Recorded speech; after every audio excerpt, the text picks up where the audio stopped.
Hello everyone, welcome to @Botany Handles. I'm Nidhi and I'm here again with all of you with a new lecture with a new energy. And let's get started with our today's topic, which is named as ELISA. Okay, so first of all, what does ELISA refers to, or we can say what does ELISA stands for? ELISA होता है, ELISA की full form होती है enzyme linked immunosorbent acid. Okay, enzyme linked immunosorbent assay. So इस term का क्या मतलब है? ऐसे होता है टेस्ट. ओके, एंजाइम लिंक्ड इसको इसलिए बोलते हैं बिकॉज इसमें एंजाइम लिंक यानी एंजाइम से लिंक होके किसी चीज को हम एंजाइम से लिंक करते हैं एंड उसका यूज करते हैं. And what does the term immuno means here? Immuno refers to antibodies. हमारी बॉडी में इम्यूनिटी के लिए कौन रिस्पॉन्सिबल होता है? एंटीबॉडीज रिस्पॉन्सिबल होती है. जबकि कोई भी पैथोजन आके हमारी बॉडी पे अटैक करता है वो हम एंटीजन कहते हैं उसको, और एंटीजन के रिस्पॉन्स में एंटीबॉडीज बॉडी में प्रोड्यूस होती हैं और एंटीजन एंटीबॉडी की रिएक्शंस होती हैं और इन्हीं रिएक्शन को हम स्टडी करते हैं इन द ELISA टेस्ट, जिसके अंदर हम क्या बेसिकली डिस्कस करते हैं, जिसके अंदर हम डिस्कस करते हैं अबाउट दीज रिएक्शंस. और ये हम कहेंगे इसके बाद कि ELISA टेस्ट किस लिए होता है. ELISA टेस्ट जो है मेनली हम कह सकते हैं कि डिटेक्शन के लिए होता है. और किसके डिटेक्शन के लिए होता है? Detection of we can say disease के डिटेक्शन के लिए होता है. यस, कैसे हम बोलेंगे डिजीज के डिटेक्शन के लिए होता है? वो हम इसलिए बोल रहे हैं बिकॉज जैसे मैंने अभी बोला कि जब भी कोई एक्सटर्नल पैथोजन आके हमारी बॉडी पे अटैक करता है, वो कुछ भी हो सकता है, बैक्टीरिया हो सकता है, वायरस हो सकता है, राइट, कुछ भी हो सकता है. तो उसके रिस्पॉन्स में हमारी बॉडी जो है वो क्या करेगी? अपना डिफेंस प्रोड्यूस करेगी, डिफेंस मैकेनिज्म प्रोड्यूस करेगी, एक्टिवेट होगा. वो किससे होता है? वो एंटीबॉडी प्रोड्यूस करके होता है. ठीक है, हमने बोला एंजाइम लिंक्ड इम्यूनो यानी कि एंटीबॉडी से रिलेट करता है, एंटीजन की एंटीबॉडी के साथ रिएक्शन से रिलेट करता है. एंड एंजाइम लिंक्ड यहाँ पे क्या होता है? एंजाइम लिंक्ड एंटीबॉडीज का हम यहाँ पे यूज करते हैं, जिसकी वजह से इसको एंजाइम लिंक्ड इम्यूनोसॉर्बेंट टेस्ट बोला गया है.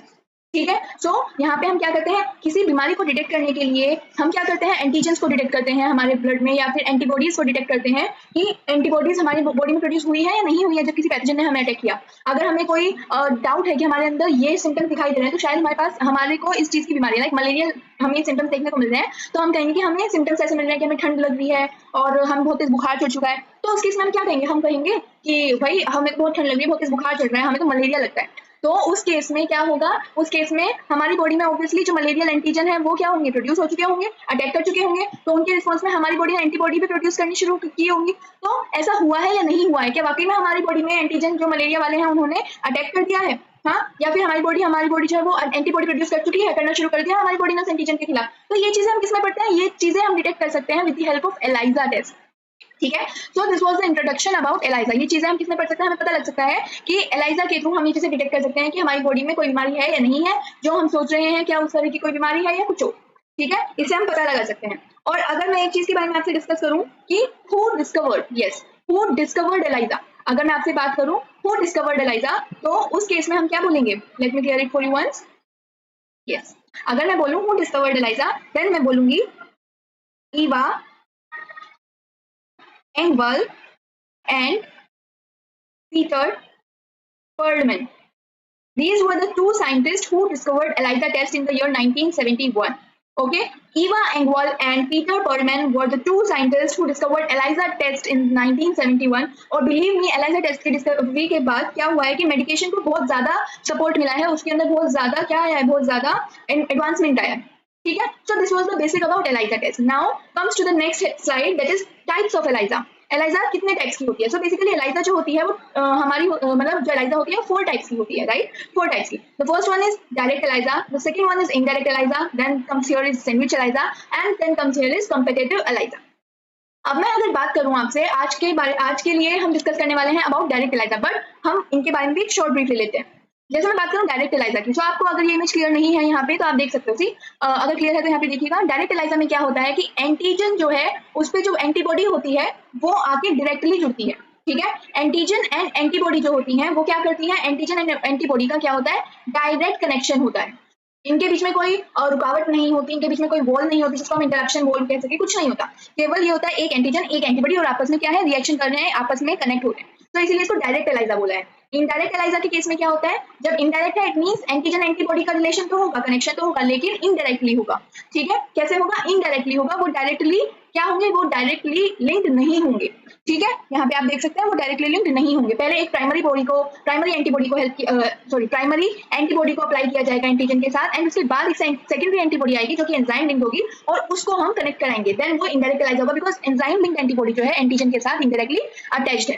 ठीक है, देन सैंडविच एलाइजा में हम कैसे देखते हैं, सैंडविच एलाइजा में आप देखो, सैंडविच को देखो, सैंडविच क्या होती है, 2 लेयर्स होती हैं, 2 ब्रेड होती है, एक ऊपर की तरफ होती है, एक नीचे की तरफ होती है, बीच में हमारा स्टफ भरा होता है। तो इसी तरह का कनेक्शन होता है यहाँ पे भी सैंडविच एलाइजा के अंदर। ऊपर की तरफ एक प्राइमरी लिंक, यहाँ पे ऊपर की तरफ क्या होता है, एक एंटीबॉडी होती है जो एंजाइम लिंक होती है, और यहाँ पे नीचे की तरफ एक एंटीबॉडी होती है जो कि नॉर्मल होती है। तो इस तरह से ये एक सैंडविच टाइप स्ट्रक्चर क्रिएट करते हैं, इसलिए इसको सैंडविच एलाइजा बोलते हैं। कंपैरेटिव एलाइजा में एंटीबॉडीज जो है, एंटीजन जो है, वो क्या करते हैं, एंटीजन रेडियोलेबल होते हैं और नॉर्मल ब्लड एंटीजन होते हैं, नॉर्मल सैंपल एंटीजन होते हैं, और वो आपस में कंपीट करते हैं, रिप्लेसमेंट करते हैं। तो ये चीजें हम आगे डिटेल में पढ़ेंगे, जो हम नेक्स्ट लेक्चर को डिस्कस करेंगे। फिलहाल आज का हमारा लेक्चर है direct ELISA, and this was all over the overview of the types of ELISA.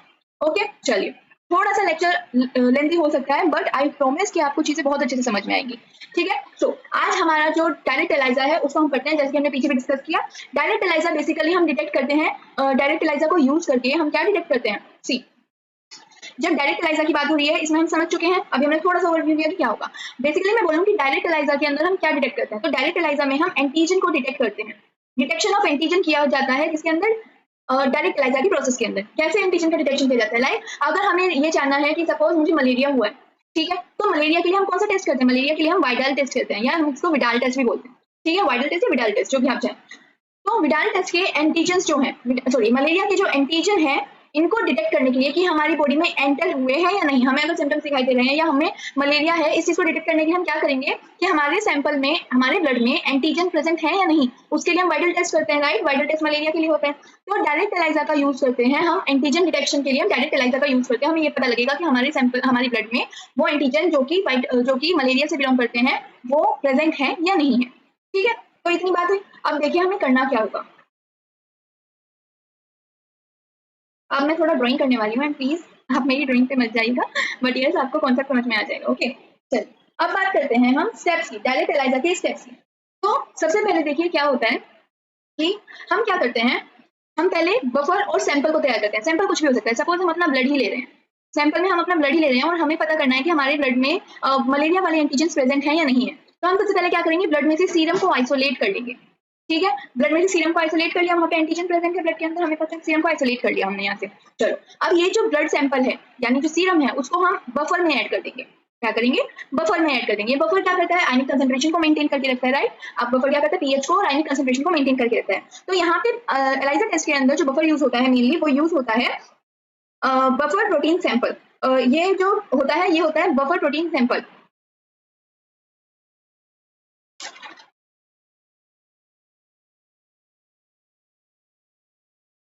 Buffer protein sample, BPS buffer use होता है। क्या बोलते हैं इसको, BPS, that is buffer protein sample. ठीक है, ये हम किसमें, हमने सैंपल में बफर को ऐड कर लिया है। अब इसी बफर का क्यों यूज करते हैं, बिकॉज ये वाला जो बफर होता है, इसकी पीएच और आयनिक concentration same as our blood होती है, यानी जैसी कंसंट्रेशन और पीएच हमारी ब्लड की होती है, ऐसा ही इस बफर की concentration and ionic concentration and pH होती है, इसलिए हम इस वाले बफर को यूज करते हैं। तो अभी हमने क्या किया, सैंपल एंड बफर को ऐड कर दिया। ओके, अब हमारा नेक्स्ट स्टेप क्या होगा, अब हमें क्या करना है, सपोज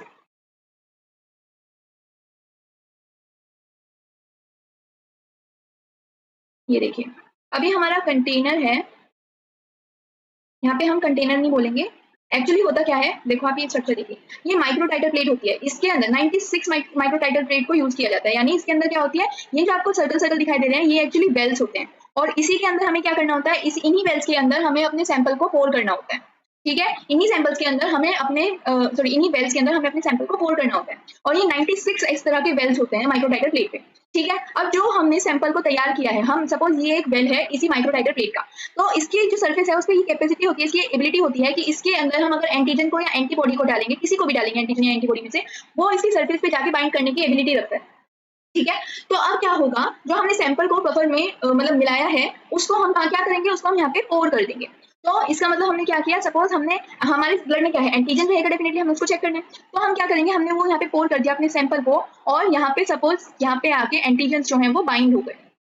हो गए। अब एंटीजन्स बाइंड हो गए, उसके बाद हम क्या करेंगे, इसकी वॉशिंग कर देंगे। याद रखना हर स्टेप के बाद हमें क्या करना है, वॉशिंग करना है। क्यों, जो मतलब वॉशिंग, ताकि हर बार वॉशिंग क्यों करेंगे, फॉल्स रिजल्ट को अवॉइड करने के लिए। अगर किसी तरह इस कोई भी कमी रह गई तो हमारा रिजल्ट जो है वो अच्छा नहीं आएगा, यानी पॉजिटिव नहीं आएगा। तो उस केस में क्या करेंगे, हम वॉशिंग कर देंगे। अब हमने सारी, सपोज यहाँ पे हमने एंटीजन्स जो है अपना सैंपल डाला, एंटीजन्स आगे यहाँ सरफेस पे माइक्रोटाइटर वेल के आगे बैंड हो गए।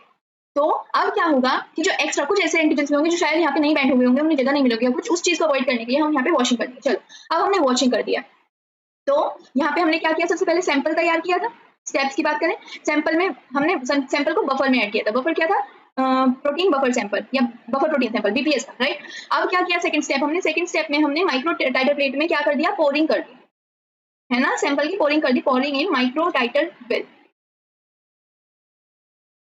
ठीक है, अब क्या करेंगे हमने इतना काम कर दिया। अब सपोज यहाँ पे हमने पोरिंग कर दी, वॉशिंग कर दी, ये हमारा माइक्रो टाइटर वेल है, हमने यहाँ पे पोरिंग कर दी, यहाँ पे वॉशिंग कर दिया। वॉशिंग करने के बाद हमारा, यहाँ पे हमने वॉशिंग लिख दिया। वॉशिंग करने के बाद हमारा नेक्स्ट स्टेप होगा blocking. What is it, blocking. अब ब्लोकिंग क्या होता है, ब्लोकिंग के लिए हम बोवाइन रिएजेंट का यूज करते हैं। What is it, bovine reagent, या फिर हम यूज कर सकते हैं नॉन ड्राई, सॉरी, या फिर हम यूज कर सकते हैं नॉन ड्राई फेट मिल्क। ठीक है, इसका हम यूज कर सकते हैं ब्लोकिंग के लिए। अब एक चीज बता दूं कि यहाँ पे हम ब्लोकिंग क्यों कर रहे हैं। Let me add some slides. Yes, हम ब्लोकिंग यहाँ पे क्यों करते हैं,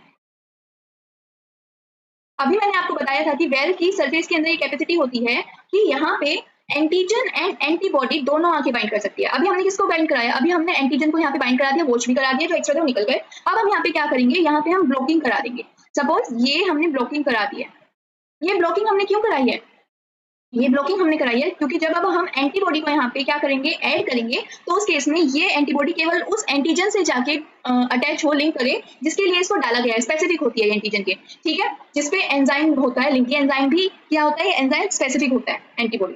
तो यहाँ पे हम ब्लॉकिंग इसलिए करते हैं ताकि ये जो एंटीबॉडी आ रही है, ये एंटीबॉडी जो है वो यहाँ पे जो प्रेजेंट स्पेस है वहां पे आगे बाइंड ना हो जाए, यानी यहाँ पे बाइंड ना हो जाए जहाँ पे एंटीजन प्रेजेंट है, केवल एंटीजन से ही बाइंड करे। बिकॉज मैंने बोला था कि ये सरफेस जो है इसकी कैपेसिटी है कि एंटीजन एंटीबॉडी सबको बाइंड कर सके, इसलिए हम ब्लॉकिंग कर देते हैं यहाँ पे इस सरफेस को बोवाइन रिएजेंट से, ताकि यहाँ पे केवल एंटीजन रहे और एंटीबॉडी जो भी है वो केवल एंटीजन से ही लिंक रहे, ना कि सरफेस पे किसी बची जगह पे बाइंड हो जाए। उससे क्या होगा कि हमारा फॉल्स रिजल्ट आएगा अगर ऐसा हुआ। तो इसीलिए हम क्या करते हैं, इसीलिए हम वहाँ पे ब्लॉकिंग करते हैं।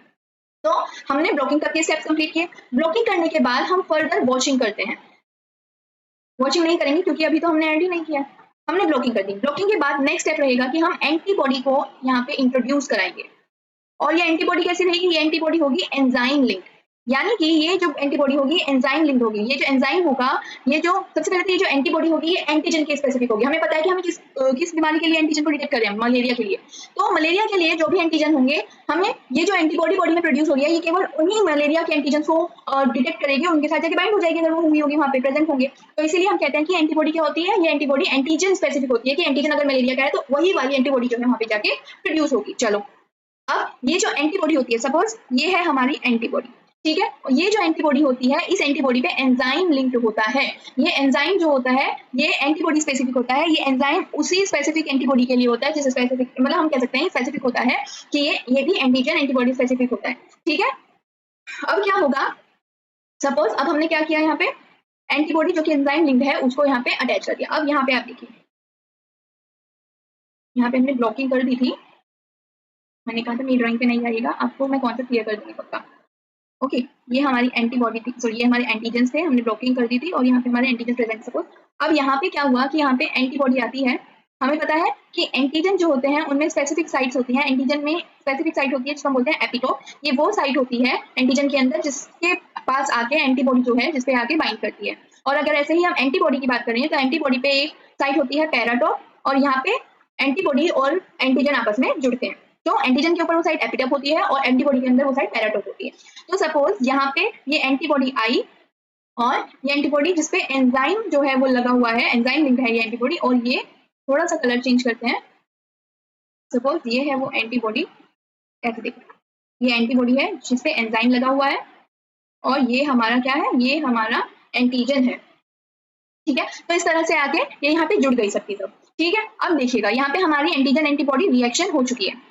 एंटीजन एंटीबॉडी रिएक्शन हो चुकी है। इट मींस अगर यहाँ पे जुड़ गया, इसका मतलब क्या है कि यहाँ पे कुछ तो स्पेसिफिक है, यानी जिस स्पेसिफिक एंटीबॉडी को हमने यूज किया था जिस एंटीजन के लिए, तभी यहाँ पे आके जुड़ा है, यहाँ पे आके ये रिएक्शन हुई है। अब यहाँ पे देखिएगा हमने एंजाइम को लिंक किया है इस एंटीबॉडी से। क्यों किया है यहाँ पे देखिए, ये जो एंजाइम होगा, ये एंजाइम जो होगा ये कुछ भी हो सकता है। तो मेनली यहाँ पे होर्स पेरोक्सीडेज एंजाइम का हम यूज करते हैं, होर्स पेरोक्सीडेज एंजाइम का हम यूज करते हैं, ठीक है। और अब ये जो एंजाइम होगा, इसके बाद हम क्या करेंगे, इसके बाद हमारी वो वाली स्लाइड कहाँ पर,